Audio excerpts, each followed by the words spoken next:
The last time that I invoiced, I was at about 500 hours. All the work you've done has been to assist the defense experts, their psychiatrists, their other experts in forming their opinions. I was asked to complete a psychosocial history, and it was for the defense team to decide who they would pass it on to. But of course, psychiatrists, as you know, your experience, they rely on the type of work you do. Yes, they do. Now let's talk about his childhood, Mr. Jones' childhood. But all the work you did, finding this unstable home life, he excelled in school. Yes, he did. There's no evidence that home life was so bad that he felt compelled at any time to drop out of school like his daddy That's right. or like his grandmother or mother. She was taken out of school, but yes, That never happened to him. it did not. He did well. He did. Did you talk to his teachers? I did not. That would have been a good clue as to how life was for him.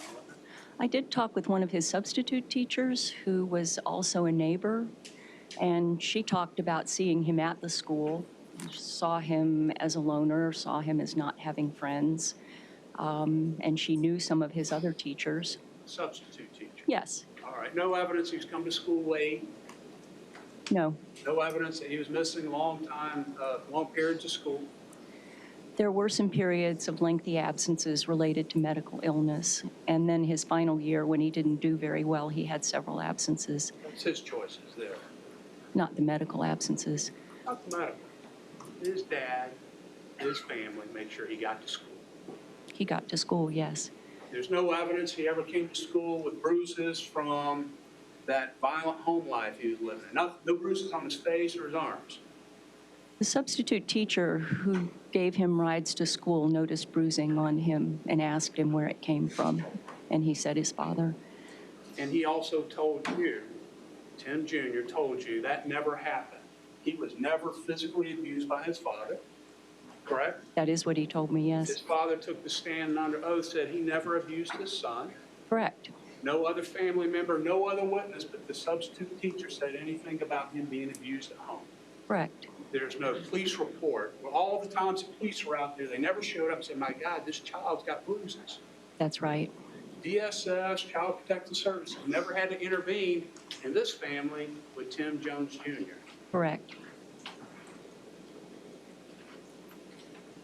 So there's no pattern that developed of physical abuse towards him as a child. There was not physical abuse towards him in his home. His mommy issues, the abandonment thoughts that he had, you ended up concluding intellectually he understood his mom, Cynthia, never left him, that she was mentally ill. Eventually, he came to that point, yes. She is so ill right now, she is institutionalized, and she's not even allowed to leave that institution even with a guardian, is she? I think she can leave during the day. She's in a group home living situation. It would be very difficult for her to leave town, I believe. Are you aware they would not let her come here? Okay. Yes, I was aware of that. That's how sick she is, right? Correct. She's a very sick lady. He knows intellectually his mom never abandoned him. It was illness. Intellectually, yes. He also knows intellectually his mother was absolutely incapable of caring for him. There came a time when he was intellectually aware of that, yes. Even knowing that, he still chooses to view his history, his life, as one of abandonment, beginning with his mom. She left me. I don't see that as a choice. Ma'am, you just said he understands. He does. His dad never told him, your mother doesn't love you. Correct. His dad never told him, your mama left you. Correct. His dad never, ever belittled his mother in front of him. The family talked about how she was crazy. She was sick. They talked about how she was crazy. And that's their way of talking about how she was sick. That's correct. But are you aware Tim Jones Jr. talked to his kids and told them, your mommy doesn't love you, I am, yes. that your mom is never coming back. Correct. She wants nothing to do with you. Yes. He didn't experience that growing up, did he? Not that I know of. And you've done a lot to find out whether that happened. I have. Let's talk about his imaginary friend. He tells you, and at this point he's incarcerated, wait for this trial. Correct.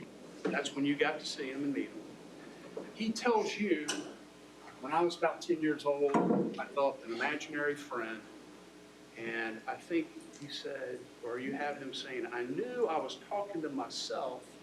It felt real, but I knew it wasn't real. Does that sound right? It does. And he said he kept this imaginary friend through adolescence on into adulthood because it gave him a sense of comfort and peace to be able to talk to the imaginary friend. I'm not sure whether he intentionally kept it or whether it was there. I can't comment on that. Well, you wouldn't know, right? I don't know. But he never told anyone prior to being arrested for murdering his 5 kids. He never told anyone prior to that, prior to being in jail, I have an imaginary friend. Right? He never used those words that I know of, no. But we do know in May 2014, before he ever killed his kids, that he was concerned for his daughter, Mira, because she had an imaginary friend. We know that, right? Correct. We know he was so concerned, he started looking up on the internet signs of schizophrenia. Correct. We know he texted his ex-wife, Amber, hey, we got to talk, something's wrong with her, right? Correct. So before these murders, in his mind, imaginary friend equates to schizophrenia, and now he's arrested, and he's talking about some imaginary friend he's never talked about before, right? He did start talking about an imaginary friend. All of it's self-reported. Correct. It's self-report when he talks about a voice. That's not the imaginary friend, this mean, gravelly voice, that threatening voice. Correct. He hadn't told anybody before he got arrested, right? Not to the best of my knowledge. He didn't tell anybody about allegedly being sexually assaulted when he was 14 or so by a neighbor. Not to the best of my knowledge. Do you believe he's a reliable historian?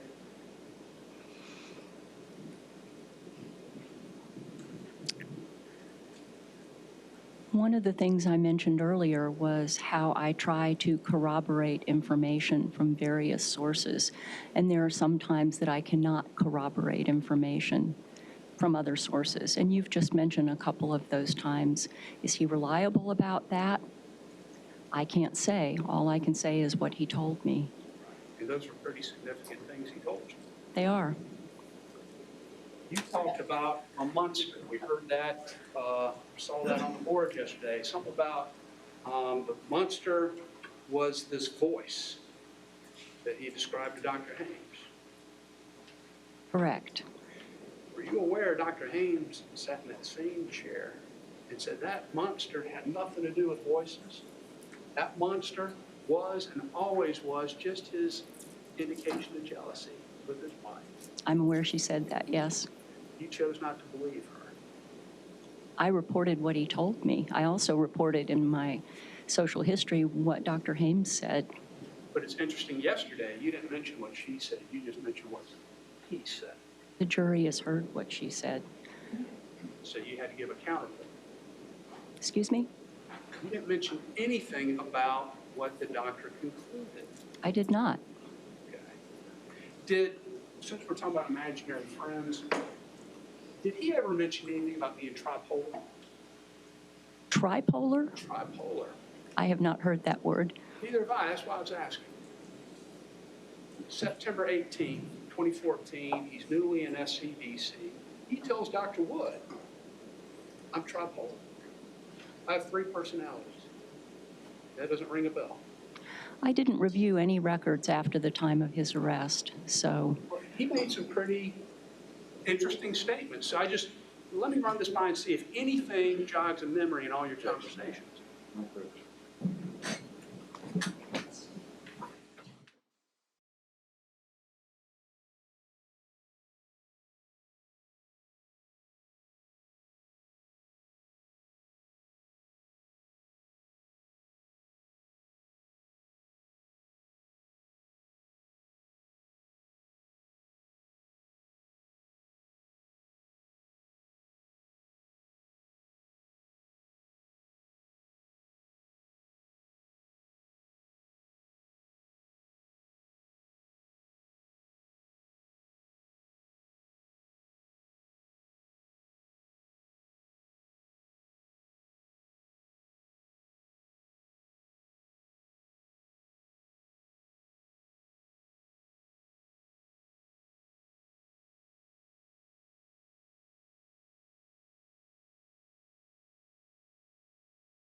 This tripolar three personalities, just to see if this dovetails with anything you've heard about imaginary friend or voice. Number one, the top of the triangle of these personalities, he described as the altruistic caring self. Talk about that. No. Number two, and what? She's already said she doesn't know. Number two. Let him ask the question. You can't object before he asks the question. He's going through a series of questions from the same report. How could she know the second one if she doesn't know the first? That's your objection. Let him ask the question. And talking about an imaginary friend or voice, did any of it mention what he described earlier as number two, a judgmental or manipulative side? No. And then the third personality he talked about with Dr. Wood, I want to see if there's any correlation to what you heard from him when he's talking about the voice or his imaginary friend, where he talks about number three is the voice that wants him to do harm to others and that he's triggered quickly. Does he say anything about that? Not except for the voice that he heard when he was around 10 that told him to kill himself. So that's the only time he talked to her. I didn't talk with Mr. Jones about the time of the crime, the evening of the crime, or anything that happened after that day.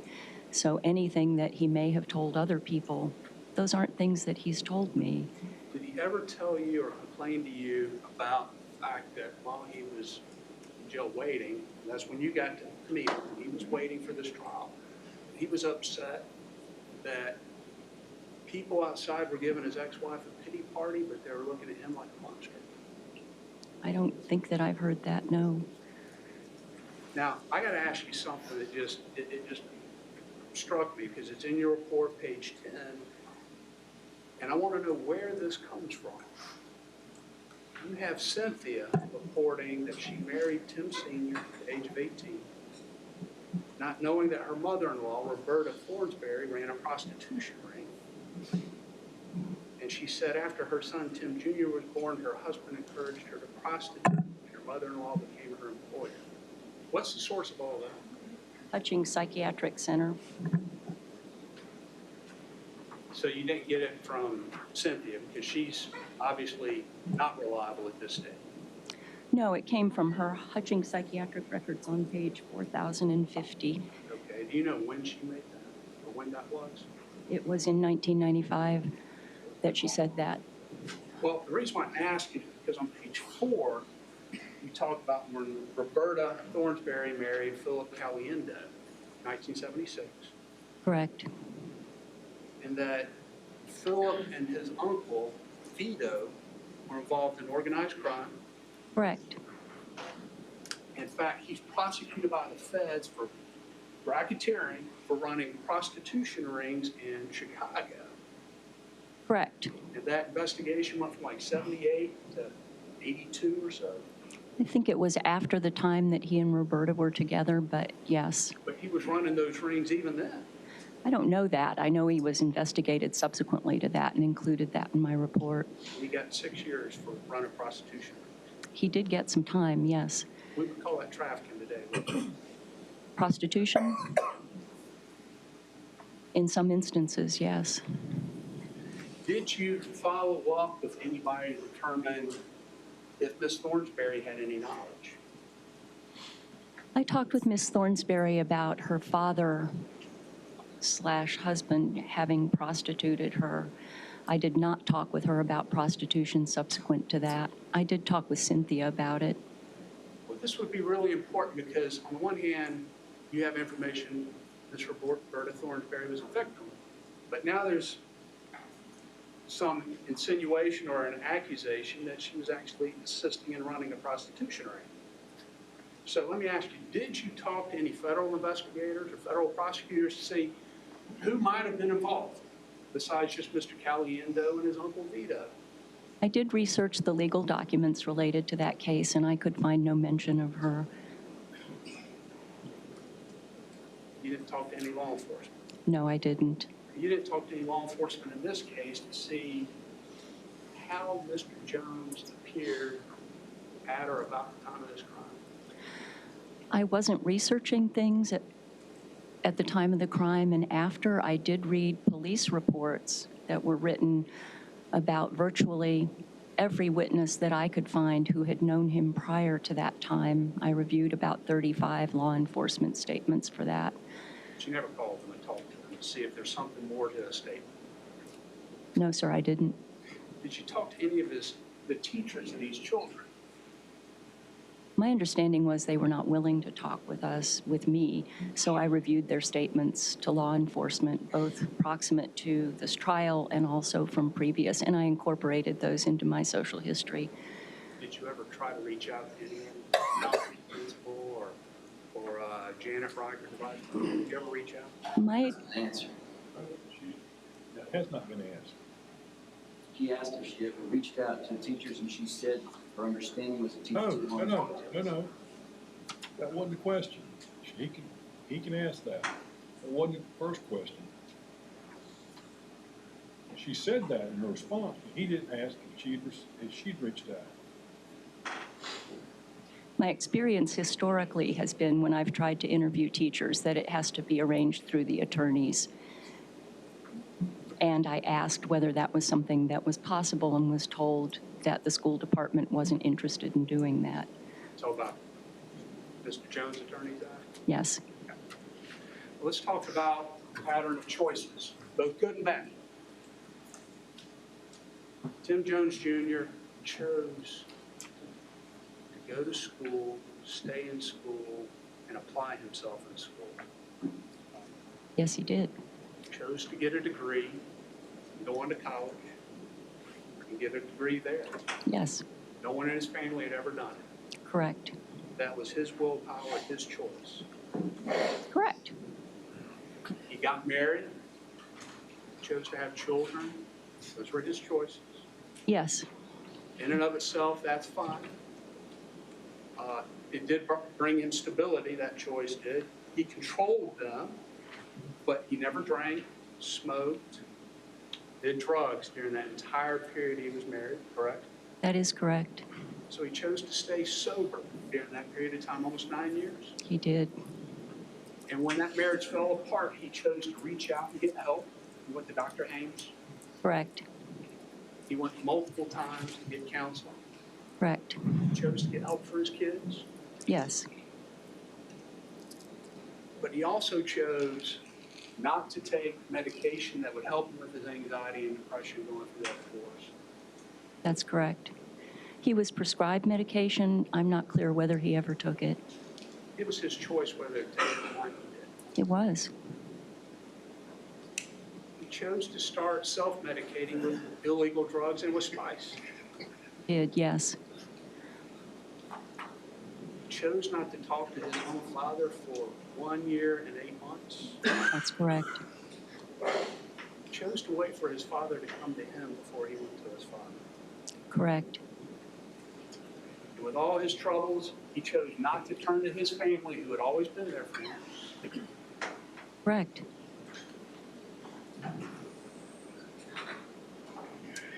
He chose to hang on to his children, and that family could have helped him. Correct. He chose to inflict a lifetime of pain on his own family. Through his actions.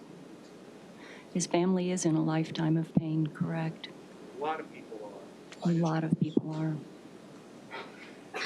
He chose to ignore pleas for mercy from his own children as he strangled. That was not part of my investigation. But clearly, he made that choice. Yes, ma'am? That was not a part of my investigation. I haven't talked to him about that. Clearly chose to murder his 5 babies. He did, yes. That's the only pattern I need to talk to you about. Thank you.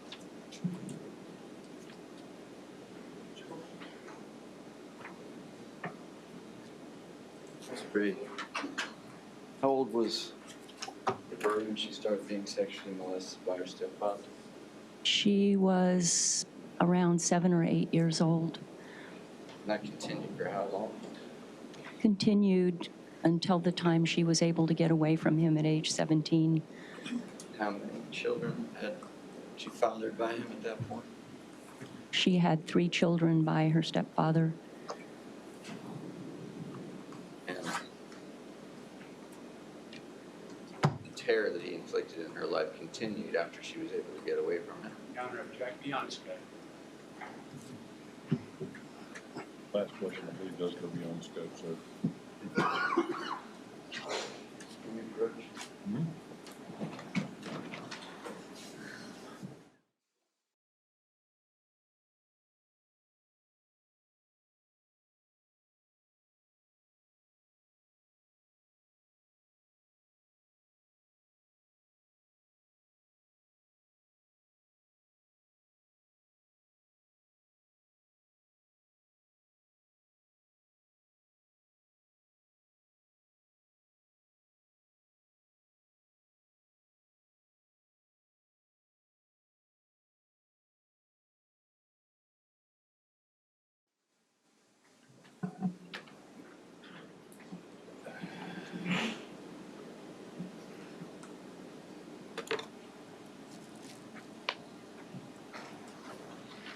Pattern of abuse of Roberta as a child, did that continue into her life later on?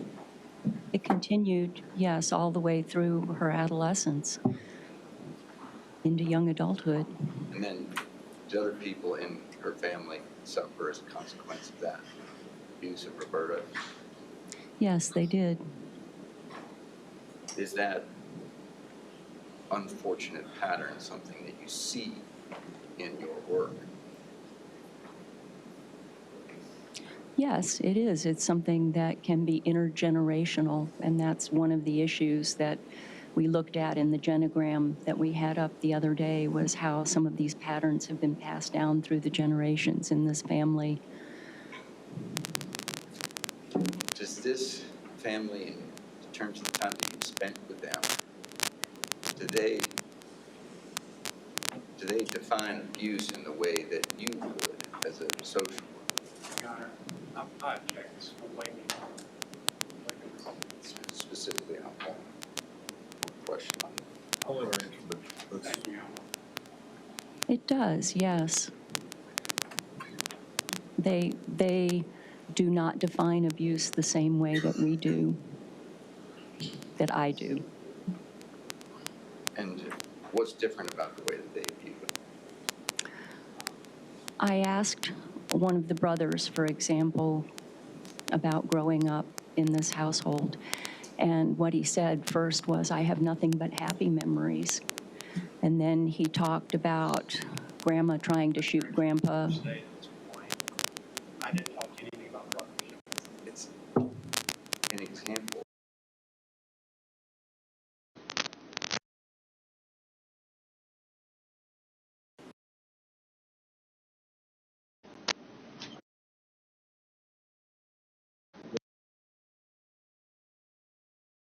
Happened in the household that involved a lot of violence and threats that would constitute a form of abuse to a social worker, but in this family they did not.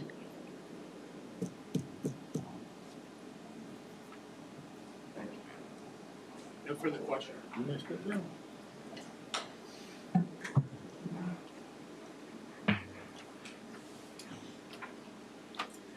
All right, at this time, the defense requests to publish the video of Cynthia Turner. Counter's already ruled on that, unless there's a hearing and I'm just, it's stepped out. We object to relevance. I thought we'd already dealt with that. I thought we dealt with it in the, as it relevant to the prior. That's the jury.